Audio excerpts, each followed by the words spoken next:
Hello, friends, and welcome to another episode of Football Manager Therapy. It's just me on my own. Never mind. Everything's fine. Oh, wait. I've got someone with me. They can help me on this week's episode. Hello, Mr. Jebbles. How are you? You're not very talkative, are you? Oh, well. Oh, hi, Rich. I need to go. This is weird. I'm just gonna very slowly back away. Do you not want to talk to Y Quackham?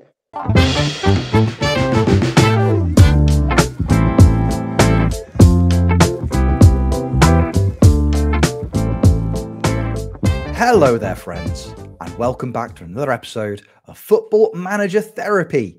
I am your host, Rich Owens. I am back. I'm orange injured. The assistant is recommending I only play 75 minutes of football, but traditionally we are going to forget to take me off before the last 15. I'm joined this week by my close personal friend from podcasting and occasionally real life. It's Jebaroo. Hello, mate. How are you doing, pal? I'm okay. I'm perfectly fine. If there's ever an excuse to look at our YouTube feed, watch the intro for this week, at least. Yeah. At the very least. If you're listening to this on audio, pause it, go watch it on YouTube, and then come back to audio if that's your bag. We can't tell you how to listen to the podcast, but I'd recommend seeing it. While you're there, is a good little thing. Thumbs up and subscribe, all those little things. You know, so we don't do that enough. But there we go. I've done it now. We go. We've done it. Yeah, we'll wait for you to do it. Yeah, there's going to be. We're not going to say another word until you've done it. So if you can go and do that now, please. Nice one. Thanks. Cool. Cheers. Appreciate it. Yeah, really, really, really kind of you. I'm well. We hastily threw together an episode last week. Say we. Hastily threw together an episode last week. We just wanted to get something out to just keep the content coming for you guys. And it's a nice way to reflect. Actually, I did really enjoy making that episode, just to go back on all those episodes that we've done. And some of the things that people said as well, which was really nice. Some of the things people said, we've got evidence. No, it wasn't in that way at all. But yes, some of the stuff was just going back. It was really lovely to hear as well. No, this is it. I mean, I said when we put the episode out, I said, look, Jeb deserves his flowers for this one because there has been a bit of an injury crisis at FMT. Still not got them. I've told you I'm sending them to every house in the Nottingham area until you get yours. It's costing me an absolute fortune. I've given you my address as well, but I know I've lost it. Look, seriously though, we've had a bit of an injury crisis recently. Obviously, lots of love to Kev and to Callum. Callum is poorly, and Kev, if you've been keeping up with his updates via social media over the last couple of weeks, he's having an absolutely awful time, and we love you both.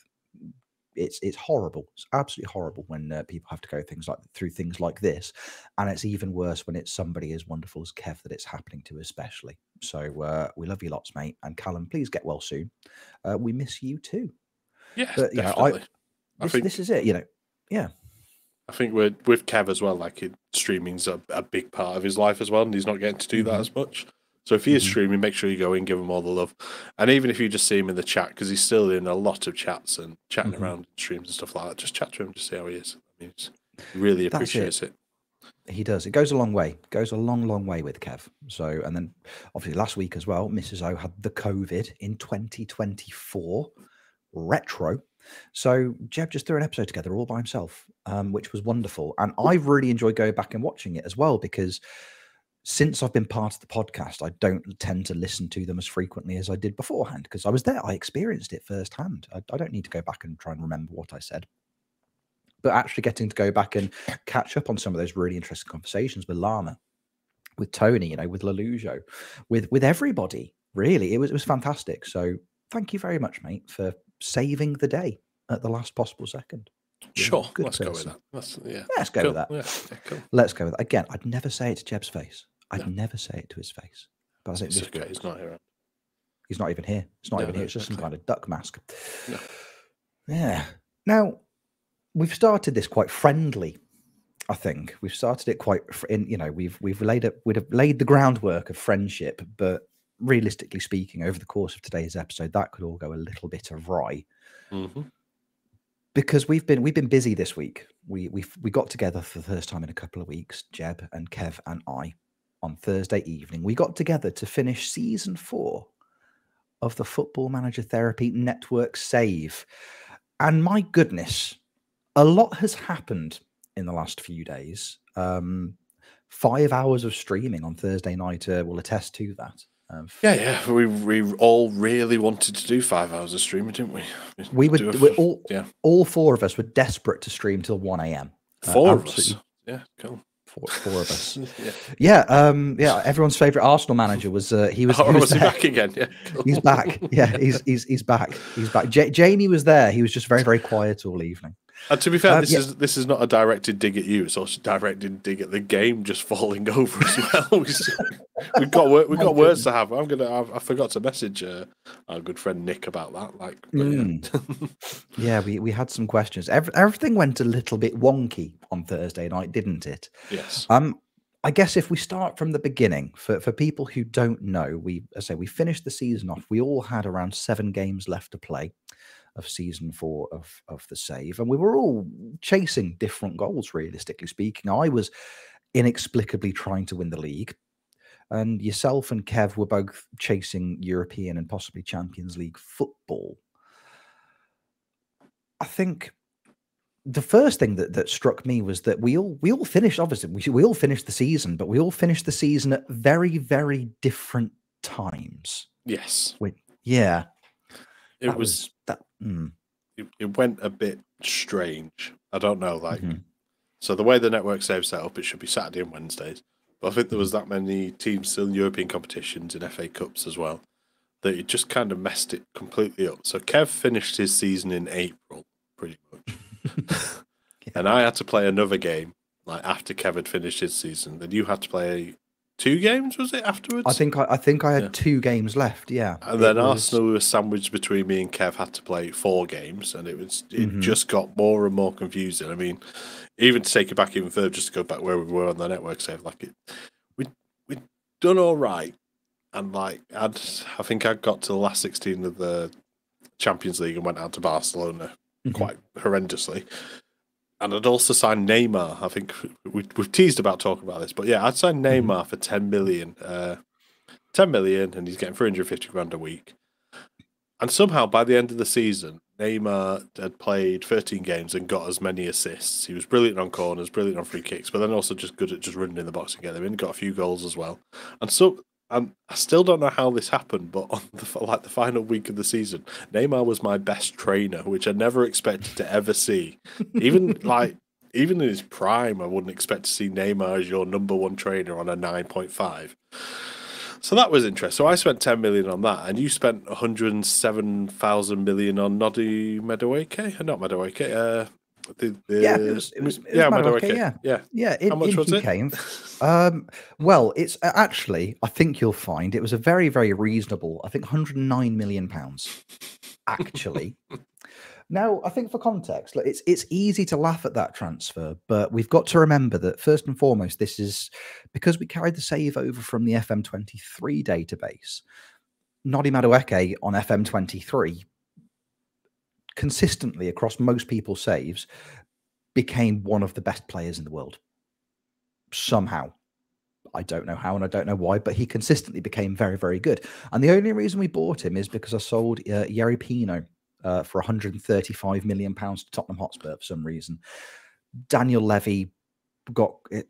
I don't think he was there. I think somebody forged Daniel Levy's signatures on some documentation because I asked for an extremely large amount of money and they just went, yeah, sound, no problem at all. So he left and I needed to bring somebody in. So I bought in, I thought, well, I might as well bring in one of the best players in the world, who was still, interestingly enough, at PSV. Nobody had come in for him in the opening 3.5 seasons of the Save. So I think that was money well spent personally. And, he obviously came in and picked up some injuries straight away. But I would say a return of 1 assist in 9 Premier League games is money well spent personally. Oh, yeah, definitely. If you contrast and compare the two, and I think he's going to hit the ground running next season for sure. Absolutely he is. So, I don't think that's necessarily an overly fair criticism. of my otherwise sensational transfer policy. No, it was okay. And look, he came in, he played a very small amount of games. He picked up some injuries, which kept him out for, a fair amount of time. I mean, he let's have a quick look here. A quick rundown of Noni Madueke's injuries at Manchester United. Did his groin against Arsenal. He was out for a month. And then he came back. And then he got a hernia in training. And then he was out for another 3 weeks.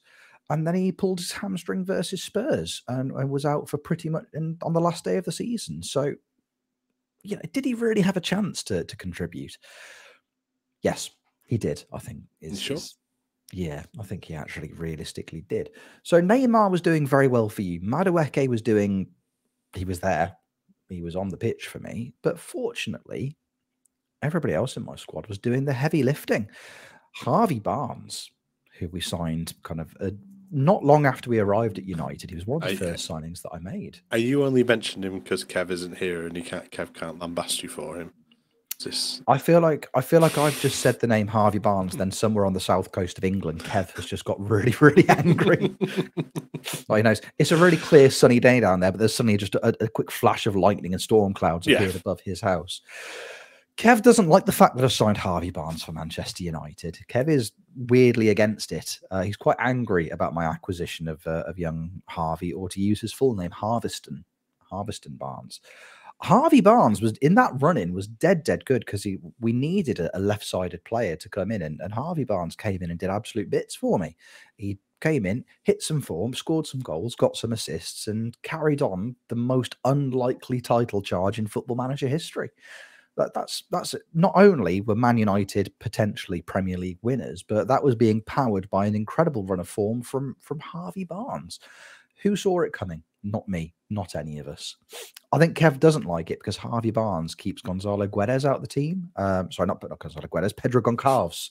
Yeah, I've confused my Portuguese players, Jeb. I'm very sorry. You hoard most of them. But yeah, Pedro Goncalves has been kept out of the team by Harvey Barnes, which is a really weird sentence. But we were on for the title at one point, thanks to Arsenal's really congested fixture schedule. They were snapping at our heels, but I think I was looking at the schedules when we were talking about that a second ago. In a 2-week period, Arsenal played 7 Premier League games towards the end of the season because they made it through to the Europa Conference League final, which they then had the audacity to lose to West Ham. Make of that what you will. But a very tired Arsenal helped. It was basically between us and Manchester City in the run-in. And at one point, they had games in hand over us, and City dropped points in all the games I needed them to drop points in. All I needed to do to feasibly win the Premier League was to beat Manchester City. Away from home. Easy. Even though they are the best team on paper in the world. All I needed to do was try and beat them a little bit, and we didn't. We flapped it. We lost 2-0 in the most uninspiring game of football I've ever seen. You would expect, like, if that was reality, if there was a Manchester derby towards the end of the season and both teams know that they could, potentially get one hand on the Premier League trophy at the end of the season, you would expect an all-time classic. I think that's fair to say. It was the dampest of squibs. So angry. It was a really, really boring 2-0 loss. Horrible. Absolutely horrible game of football. We didn't create anything. Dominic Sausages opened the scoring, and then Nathan Ake scored from 25 yards to seal it in the 90th minute. And at that point, then the season just collapsed from a United point of view. We basically had to match or try and better City's results in our remaining games, which we then didn't bother doing anyway. So, we beat Chelsea, which was very exciting. A terrible 1-1 draw away at West Ham. An absolutely awful 1-0 loss away to Wayne Rooney's Everton. Then we beat Spurs 5-1 on the final day, which meant nothing. So we ended up finishing second. Which, ironically, if you'd offered me second place at the start of the season, I would have bit your hand off. But it did feel, I tried to, stay positive on the night, but looking back at it, it did feel a little bit disappointing to not be able to get it done. Because I feel like that's potentially would have been my best chance to have done it. Mm-hmm. But, I finished second. I've got Champions League football. I've set a network save record for highest league finish. But it's not really about me at this point. How did you and Kev get on? Are we looking at a FMT trifecta of European football next season? No, sadly not. Okay, fair enough. No, sadly not. Yeah, Wolves have been very streaky all season. I've had amazing streams, I've had terrible streams. This time around, it was terrible stream again. We came in, we were 5th actually, just behind. Just behind Arsenal, and we got West Ham up first, and we lost straight away. Then we got a couple of wins on the bounce, and we played Newcastle, Southampton, and Arsenal in the last 3 games. Arsenal was obviously going to be quite key because they were above us, and if we could beat them, it would work out quite nicely. The only problem was I played Newcastle, played Southampton on the Saturday, and then I had to play Arsenal on the Monday. Arsenal had also done the FA Cup final on that Saturday, and I just couldn't get stuff to click, and it was becoming really frustrating. Araujo, who's been so good for me, so it's so many goals, Mickey Quinn,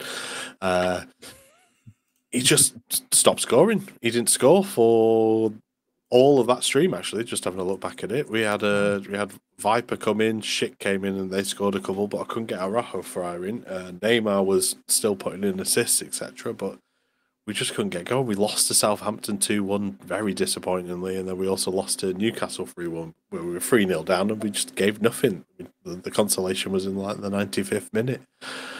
And like I said, it's some of the streams we did really well, some of the streams we just did terribly, and this was one of the ones where we did terribly, and we dropped all the way down to 9th. And Kev actually had a really good stream. He had a stinker of a stream beforehand. He couldn't get anything to click, particularly Lorenzo Lucca, who had signed to replace Mitrovic, and he was pretty much crying for the entire stream. I just want Mitrovic back. I was like, you should have sold him then. That sounds like a you problem. But he also got Makoko back as well, and I think Makoko was a big difference maker for him to play out on that right wing for him. Makoko finished actually with 15 assists and 11 goals, and his last 5 games he's got a 7.76 average, which kind of just summed up where that extra run of form came. He did have a couple of stumbles, and he was relying on me to beat Arsenal so he could finish above them. And his last game of the season was not much easier. He lost 2-0 to Leicester. He beat Palace in Middlesbrough beforehand. His last game was against Liverpool, who were also fighting for those Champions League places with us. And he won 2-0. Lorenzo Lucca got both the goals. So Lorenzo Lucca finally came good for him. And Kev got into 5th place. And then we just kind of sat out the season and went through. And everybody, from 1st to 8th, got a European place of some sorts. Kev got the Champions League.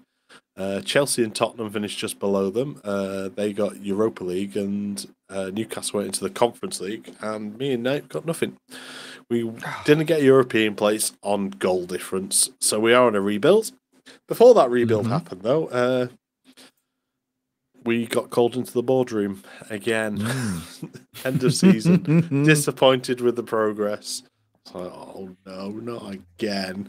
And that literally just said, oh, we'll do better next season. They went, okay, fine. And that was it. They're happy again. So we avoided that that pitfall of potentially losing our job again. But it's interesting to see where we go, because obviously I've got a lot of players who want to play Champions League football and go into things, and we're trying to build up the squad, but we haven't got loads of money to spend. Obviously, we need to sell to buy because of FFP things, and we brought some people in, and we'll see where we go. We brought like Aaron Hickey and Connor Bradley. They both got relegated with Brentford, and the coaching staff don't think much of them. And then me looking at them going, Watford done here? Why have I signed them? I've also signed Emre Can for 5 million just to replace Tony Cruz as somebody old and German. I think that's the only reason I can think for it. He's also very versatile. He can play defensive midfield and across the back 4, but still he's 32 now. Also picked up a wonder kid from Portugal, which obviously ticks a box, but still not ticking the box hard enough for the board, because we're always devastated about the lack of Portuguese players assigned. And Miguel Gonçalves, he looks quite tasty. And then I've also got this... me and Rich were discussing beforehand, and we apologise to our fellow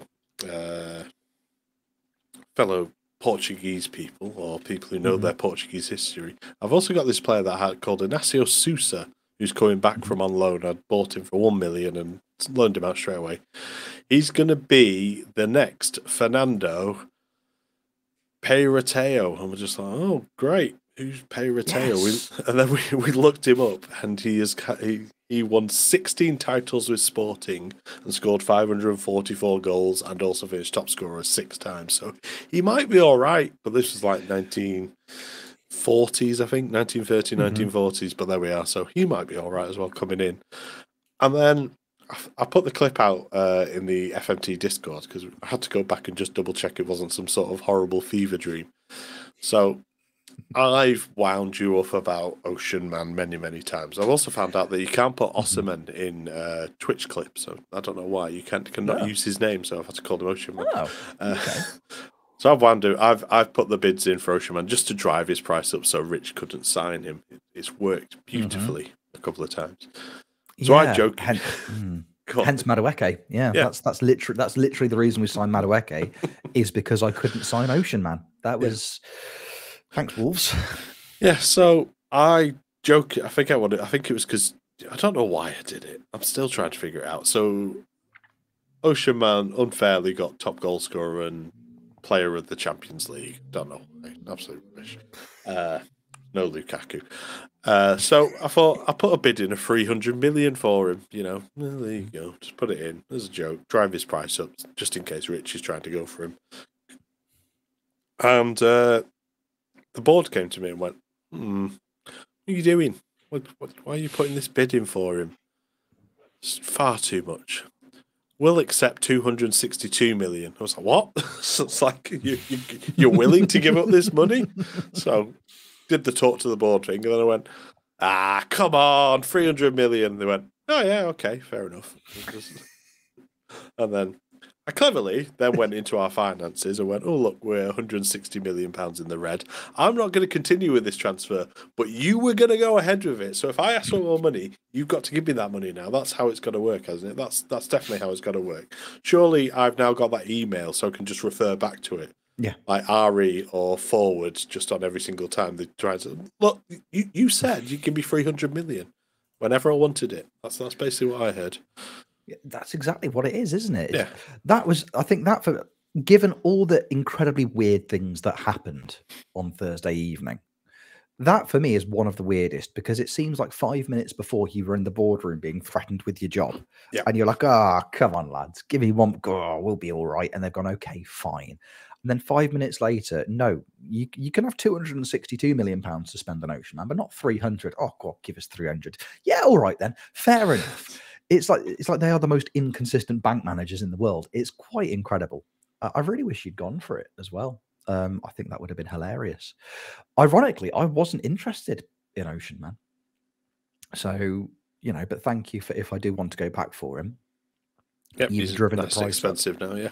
He is now, yeah. Nice and pricey. Cheers, mate. And it's not like I don't have money to spend. There's the irony.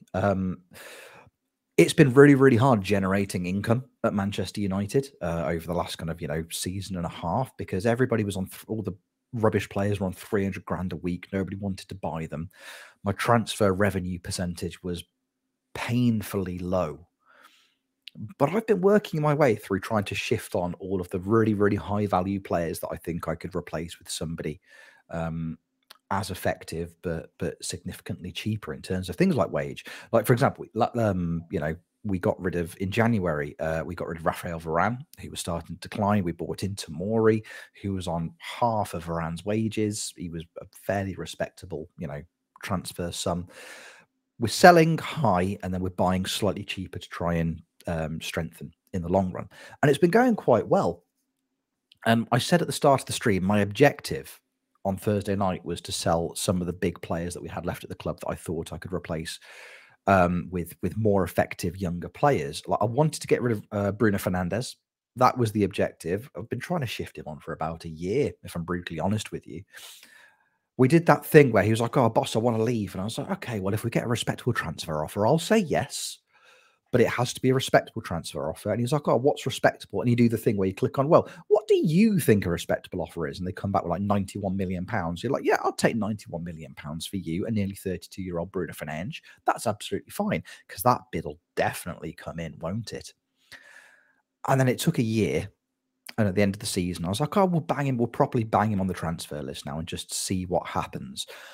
Almost instantly, a bid comes in for Brig Bruno. And it was for the full asking price from Al Hilal, 91 million pounds. No nonsense. No, we'll give you 10 pounds now, then we'll give you 40 million pounds after he's played 100 games, and then we'll give you 50 million after he's made another 30 international appearances. No, just straight up 91 million pounds. And I went, yeah, I will weirdly accept that. Immediately requested a higher percentage of transfer revenue from the board, because I was like, please don't make me beg.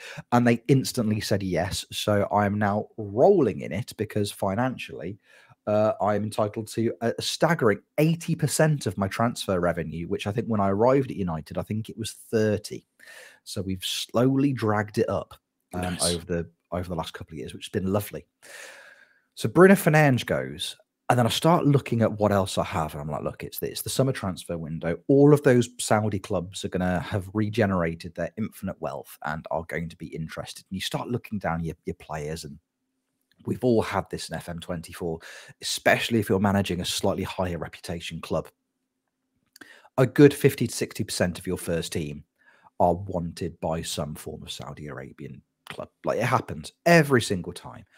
And I'm looking down the list, and I'm right, Bruno Fernandes has already gone.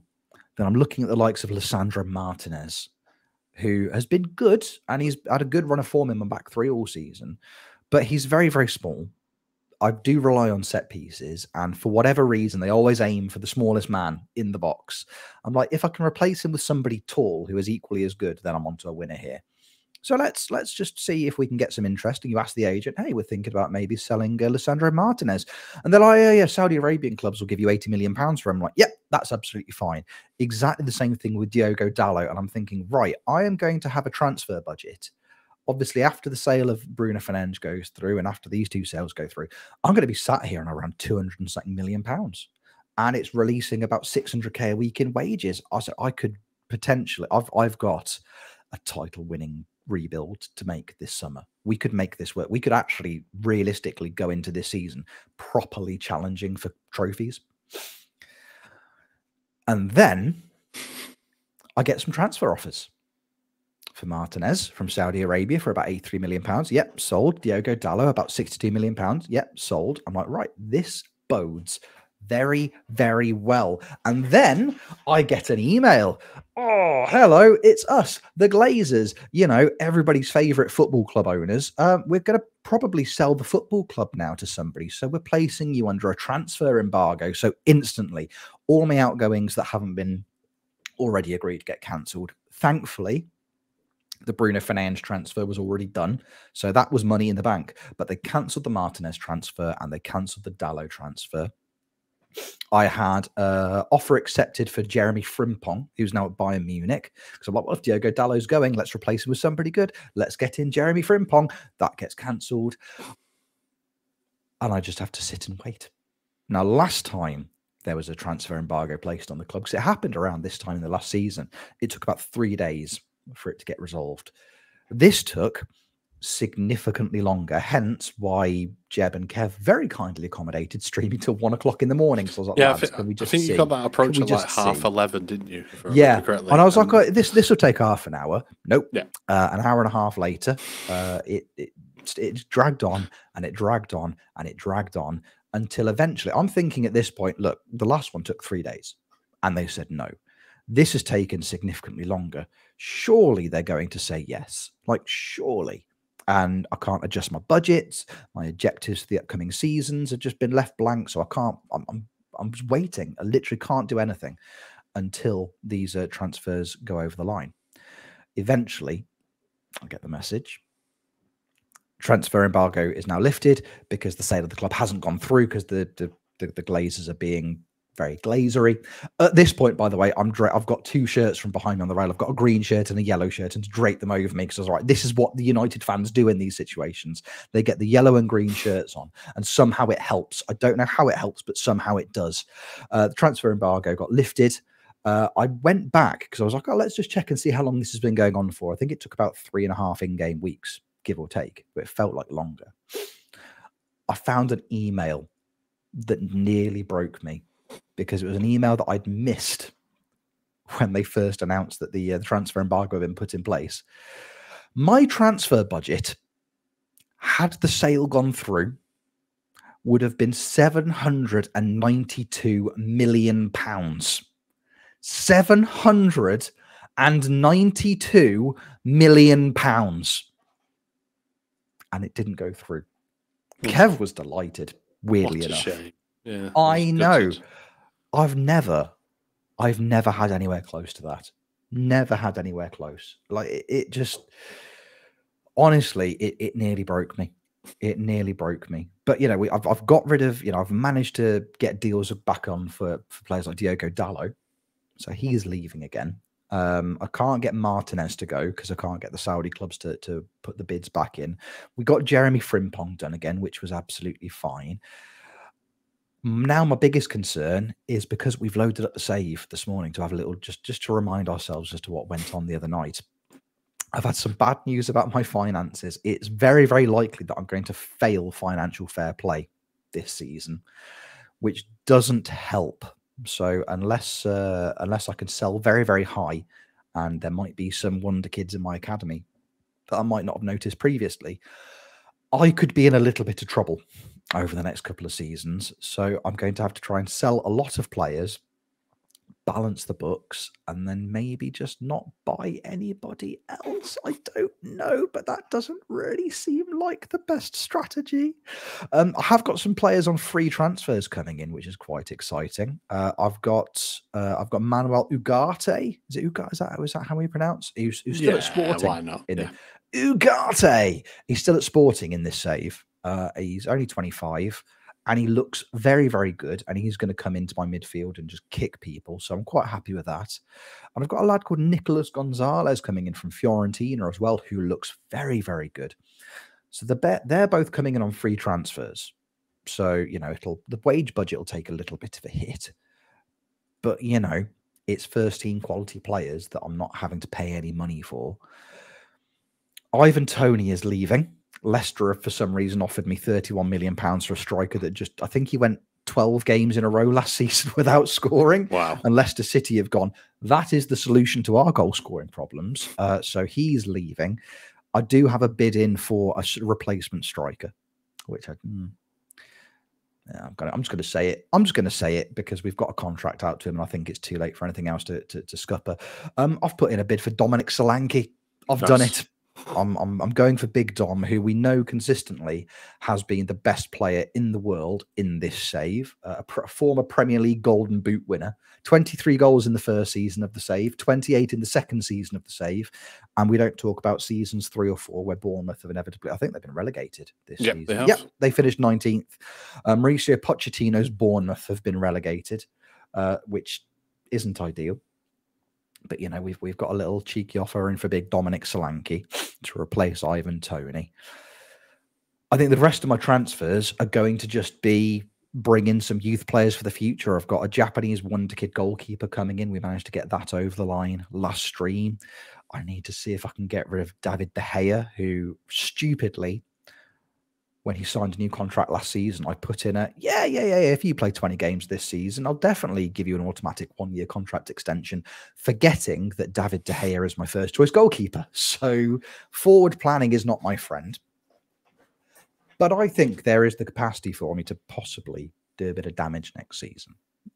But I say that, I don't know if I'm going to be able to. I don't know if I'm going to be in a job, because if we fail financial fair play, I feel like I'm in a bit of trouble.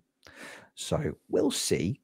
I'm excited to carry on, though. I think it's every summer transfer window I get more excited with this save. It's been so much fun. I think I'm just going to be holding on on this one. I think this is going to be the one that tests me. I think there's going to be a lot of bids that come in. I think Kone's already upset anyway. He's got a minimum release clause, and he said he was happy to stay, but then he's still wanting to leave. Well, somebody keeps activating the minimum release clause. Oh yeah, no, exactly. But then he keeps wanting to stay. Guehi wants to leave as well, so that's not great for the thingy. And then I've got interest in Inacio, Arajo, all the O's. They're all interested. So I'm just trying to see where we can build around, and I'm trying to bring up the homegrown player thing as well, because we're a bit struggling on that. So people like Curtis Jones, like I did try to get rid of him, but then I played him a couple of times last season.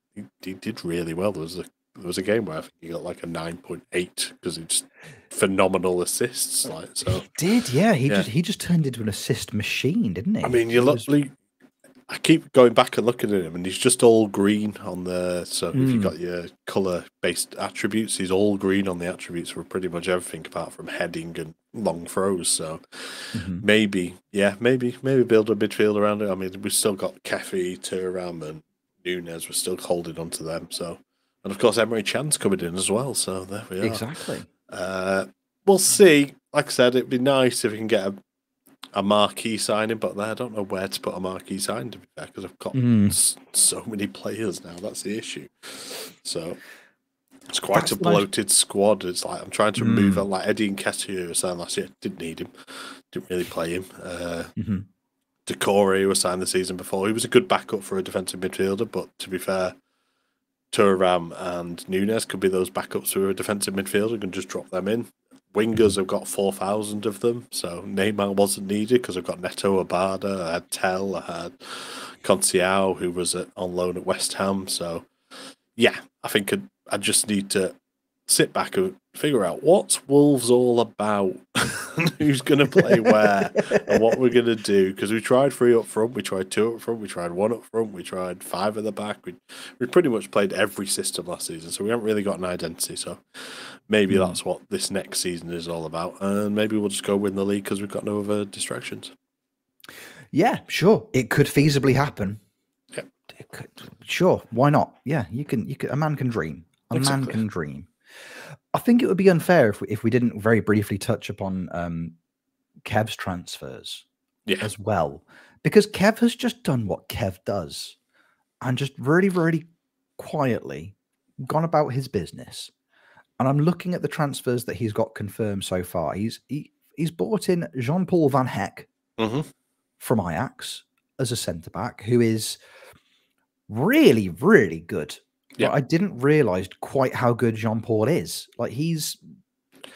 Well, he said he's going free at the back, isn't he? And he's a very, very good wide centre-back, so... Yeah, he really, really is. He's big, he's tall, he's quick. Mentally, he ticks all the boxes. And then he's got the trifecta of really, really good defensive attributes. 17 tackling, 15 marking, 16 heading. He can pass, he can dribble. He's got a decent first touch. And it's not like Kev's got a bad defense anyway. No, he's brought in Pizzella at left back, hasn't he? So that's a nice option for him. And Gvardiol can stop complaining to him because he had arguments with Gvardiol who he signed playing at left back. But a lot of anger from Gvardiol last season. And he's hopefully going to calm down now. And then Emre Tezgel as well. He's brought in from Liverpool. Yeah. For an absolute steal. Because I'm looking at him now and he's amazing. Yeah, he's really good. Absolutely. He's quite incredible. scarily good. Yeah. Can't take a long throw, but other than that, yeah. He's got pace, strength. He's 6'1". He can head the ball as well. He's got jumping. He's got, and his finishing. 17 finishing, 16 composure. That's all you need to know. That's 15 technique and 12 off the ball. I think that's the 4 that you look for in a striker. So the off the ball's a little bit, but then he's still only 20. So yeah, exactly. And he's going to get a proper run in that first team for Kev, you would imagine, because he's barely played so far. I mean, he's got a cumulative. I mean, he is only 20, but he's got a cumulative 79 professional appearances so far, and you know that he'll get minutes under Kev. And I'm frightened about that attack. Yeah, it really is a concern. The only other bone I've got to pick with Kev, I thought, because I was looking at my forward options, and because I've got so many Like, obviously, if you look at the wide players that we've got Harvey Barnes, we've got Jadon Sancho, we've got Pedro Goncalves, we've got Noni Madueke, we've got Garnacho still kicking around. I also signed Endrick this season. Endrick still has phenomenally high potential, but he just hasn't been getting the minutes in the team. And I thought, if there's somebody who probably wouldn't mind Endrick on loan for a season, it would be Kev. And I'd have given him to him for a very reasonable price, which probably wouldn't have been very much. I'd have probably done it for free because I just really like Kev. Did Kev want Endrick? No.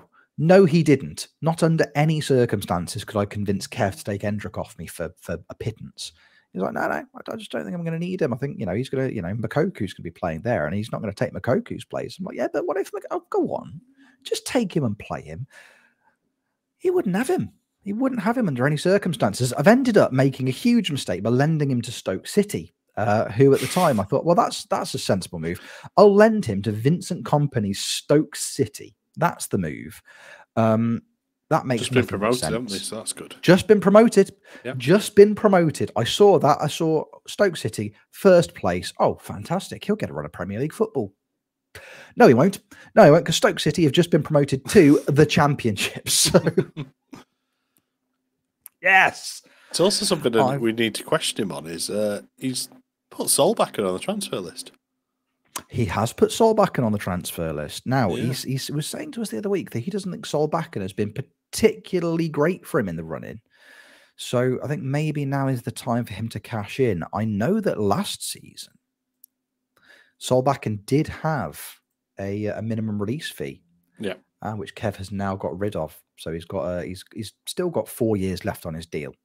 He's got rid of that minimum release clause. £41 million Kev's asking for him, which I think is achievable. I think he'll do okay. But again, he's got a really, really good core to that team, has Kev, which again, is it like he's got like Salisu, Guardiol, obviously Van Heck at the back. That's a really, really solid back three. He's got Tapia, he's got Lavia, Harrison Reed. He said he's trying to get rid of as well because he's now 31 years old, which in Football Manager terms might as well be 41. Like, he's the core of his team is really, really good. And I think he might be in a bit of trouble, though. Do you reckon? This is just looking, and it's similar to you, and a little bit to me. I've got FFP problems as well, which I can fix. I just need to sell some players. So first full season he was in charge, 66 million in, 35 million out. Second season, the Gavin Bazunu signing of 68 million was part of 249 million in and 56 out. Currently, it's 192 million in and 75 out. Unfortunately, we can't see his finances because we can't take. No. Actually, I could sneakily take charge of his club, but I'm not going to do that because accused of cheating. But yeah, shenanigans. He might need to have a look at his FFP. Obviously, he's getting lots of revenue for being in the Champions League 2 seasons in a row. Yeah, absolutely. Which we'll see. It's the most consistent of all of us in terms of European qualification by an absolute stretch. So you never know. I think Kev's going to need. Well, the other interesting thing about Kev, shall we say, is that he also has another application in for a different job. Oh yeah, because at the end of the season, it felt like it was a long time coming. Chelsea have sacked Zinedine Zidane after a couple of seasons, in terms of cup competitions, a very successful stint for Zinedine Zidane. Across those 2 seasons, 3 seasons that Zidane was in charge, they won 7 trophies. Yeah, they won the Carabao, they won the FA Cup. They did win a league as well. They won the Premier League once. They've won the Champions League. The Carabao twice. UEFA Super Cup.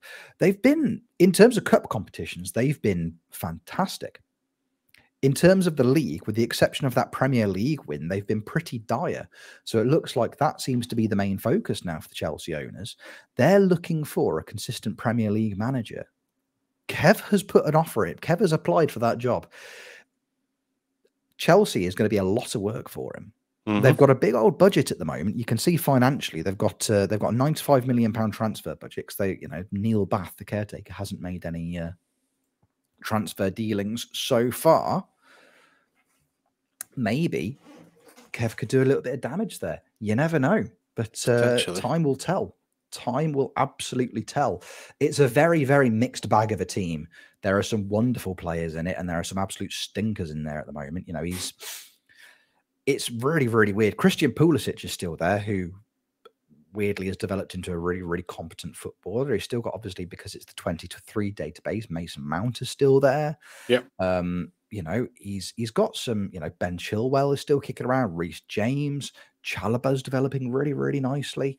Antonio Silva, young Portuguese centre-back who's phenomenally good. Wesley Fofana is still around. There's some talent there, but he's also still got the likes. He's got a 30-year-old Paulo Dybala. Raheem Sterling is now starting to wind down his career, despite being worth £230 million, apparently. Like Hudson-Odoi is still kicking around. Jorginho is still kicking around. So if he gets rid of the older players and reinvests well, again, Kev could do a little bit of damage this year. But we never know. But we're going to, I feel like we're going to find out quite early into the next stream of this network save whether that comes off for him or not. If it doesn't, I think he's got an equally decent chance of doing something good with Fulham this year. So I suppose there's only one way to find out what happens next, isn't there? And that's to play season 5, which we're going to be starting hopefully sooner rather than later. Obviously, depending first and foremost on Kev's availability, because real life always takes precedent in these situations. Yeah, of course. So when Kev has the capacity, we'll be starting season 5 of the save. But I'm excited. I think this has the potential to be the best season yet. I think there are going to be some stories told, and I think some exciting things are going to happen. So watch this space, guys. Watch this space. We talk about it a lot on the pod. We always like to give you as much pre-warning as we possibly can as to when we're streaming. But come and spend a Monday or a Thursday evening with us. Traditionally, those seem to be the nights, you know, a bit of variation depending on availability, but come and spend the evening with us. It's really, really good fun. We have a lovely old time. As I say, we streamed it for 5 hours on Thursday night, and that 5 hours flew by-ish. Yeah, definitely. With lots of chat from Roy Keane as well. So much Roy Keane chat. So much Roy pushing Keane. you on. He was pushing you on the entire way. He absolutely was. Roy Keane had my back. Roy Keane genuinely scares me at this point. Yes. I'm developing a real complex. I also liked his puns. They were very good. I mean, very, very good. Yeah, he was a big fan of. He was a big fan of the Glazers, Avram, Joel, Kevin, and then singly and doubly.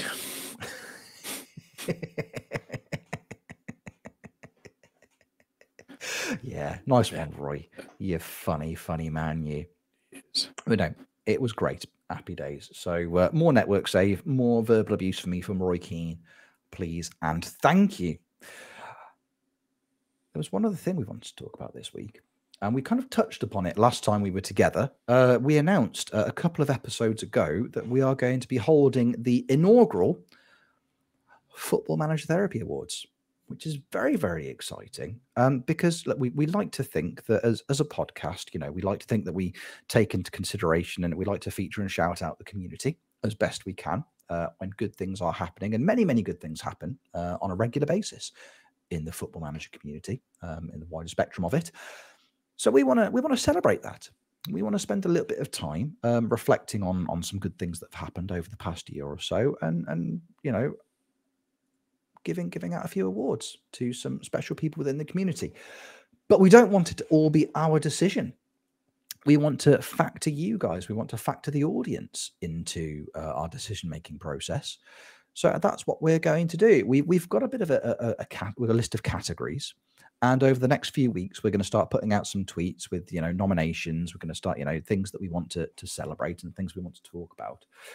Just to give you a little flavor of what we're going for, you know, we want to start talking about things like people's, you know, favorite FM streamer, people's favorite FM YouTuber, people's favorite bloggers. So if there's somebody that stands out to you in those categories, think, oh, this person is wonderful. Let us know. Please let us know. Have a chat with us. Drop us a DM. You know, comment underneath this video if you're watching on YouTube, people that you think deserve to be nominated for these categories, so we can start taking those names into consideration into the ballots. Jeb, you had an absolutely blinding idea before we went live today. Things like most innovative save, which I think is absolutely wonderful. I mean, what are the kind of things that stand out to you when it comes to looking at saves and making that distinction based across, compared to like Let's Play content, for example? I think it's all about how they build up the stories or how they build up the narrative about the save. I think Kev's a year late, but Kev's journey home that he did last season, that was quite innovative, where you had to do the finger. And to be fair, a lot of it comes from the old SI forums, and it's adapting as they go along. Obviously, it's mentioned last week on the compilation, the diffuse challenge. That was something that came from there, where you pick up the first promoted club into the second season that hasn't been in the game before and take them to where they are. But it's all those extra bits of innovation, people who've done some database manipulation and various things like that. I think that's quite key. There's obviously, we're looking at long form videos as well. We want to see what people have said about what they've put out there on YouTube or other platforms, mainly YouTube. I don't think I've ever logged on and watched an FM video on Vimeo. So I think it's, but then the shorts and stuff, people like TikTokers and things like that, the stuff that you enjoy out there, even just pushing on that way. And I think we're looking at newcomers to like the streaming space or just the FM space in general. It doesn't have to be a streamer. It could be a blogger. It could be somebody on YouTube. It could be somebody doing written content in newspapers. There isn't anybody, and nobody reads newspapers currently at the moment. But yeah, you never know. If they're out there, let us know.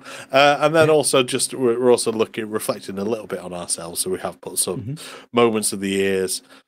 I think we've put funniest moment of the year as well as a separate thing. So we'll have a heartwarming bit, and then we'll have a stupid bit, because I think there's been enough stupid moments that we've done.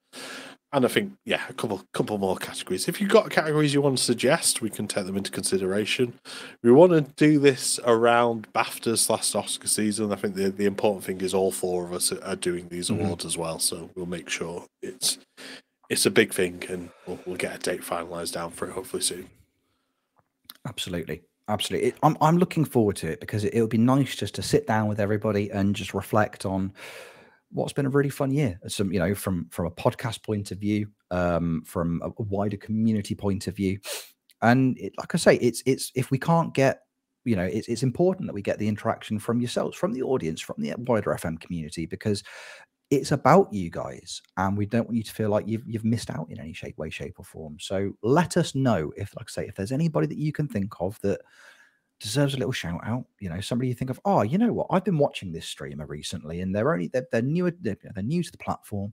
They're new to streaming, or they're new to content creation in any way, shape, or form. They deserve eyes on. They deserve recognition. Let us know, because without your guys' input, it's just us summarizing, isn't it? So let us know, please do. And I'm just, we're going to dressed up all fancy. It's always going to be lovely. We're going to make an evening of it, I tell you. It's going to be ever so nice.